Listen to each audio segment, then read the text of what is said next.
السلام عليكم أصحابتي إذا قاليا جيكي سباري أو إذن له مالي ونكسن أذيك داونا فيديو وحن فيلا ينكو عصبتها channel كان داعد ميديا جروب وحن كلها هاي سبسكرايب سارو سي أي كوسو جاران فيديو ياشا داعد ميديا جروب هدو ما أنت محنكو هايا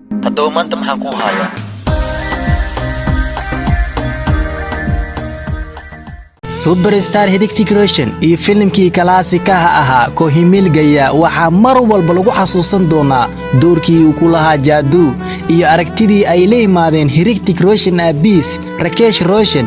maanta hiritig roshin hooyadiis ayaa jeclaan lahayd jaaduu inuu dunida caawiyo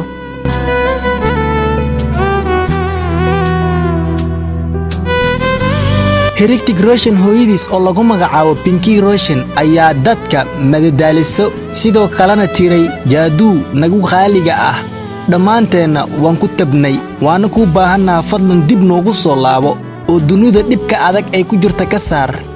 jaaduu waxa uu ahaa mucjiso hiritig roshin caawiyay filimkii Kohimil Gaya sidoo kalena doorkiisii laga wada helay sidaa darteed hooyadii Pinky Roshin waxa ay u yeertay jaaduu si uu dadka kaga caawiyo dhibka ay haatan ku jiraan